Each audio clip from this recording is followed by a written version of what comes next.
Mes amis, qu'il nous est bon d'entendre cette prophétie de Daniel qui, de façon prophétique, distingue nous-mêmes et Dieu, dans une distinction radicale, puisque Dieu est par définition le tout autre.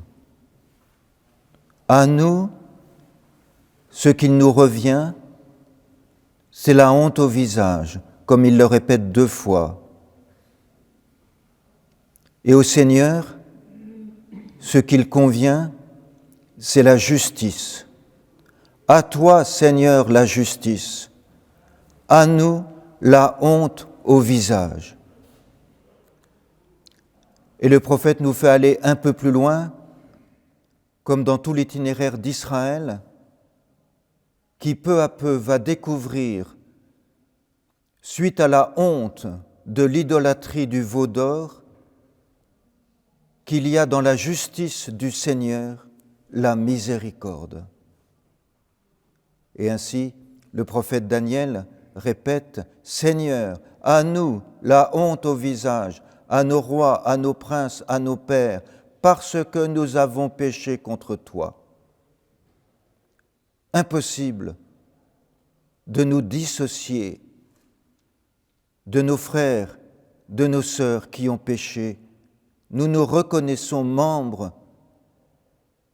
de ces liens du péché. À nous la honte au visage, parce que nous avons péché contre toi. Et Daniel continue immédiatement, « Ô Seigneur notre Dieu, la miséricorde et le pardon. »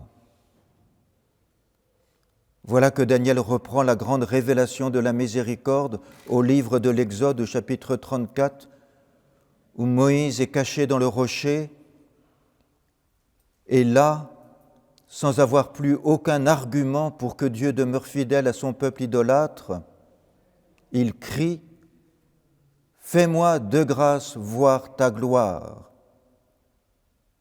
Qui est donc Dieu qui fait alliance et qui choisit de pauvres pécheurs et qui demeure pécheur? Il est le miséricordieux. Et ainsi, voici notre Dieu devant lequel nous sommes, qui est infinie miséricorde, qui est le miséricordieux, celui que nous chantons dans les psaumes. Ce miséricordieux, c'est lui, notre Dieu, 3 fois saint. C'est lui, notre Trinité, adorable. Il est le miséricordieux. Et voilà la folie de Dieu dans sa miséricorde. Jésus, qui lui aussi dans l'Évangile est le miséricordieux, voici qu'il constitue l'Église.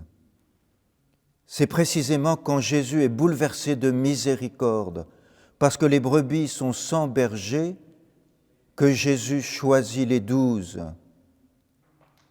et qu'il les envoie. L'Église est le fruit de la miséricorde.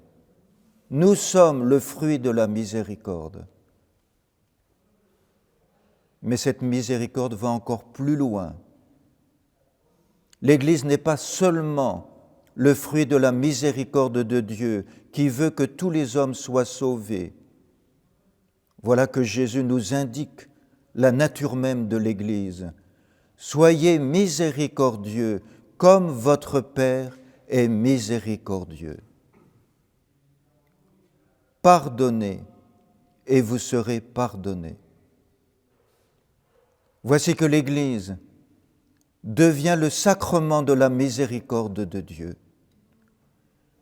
Nous le savons bien, elle est le sacrement universel de salut, mais plus précisément encore, elle est le sacrement de la miséricorde.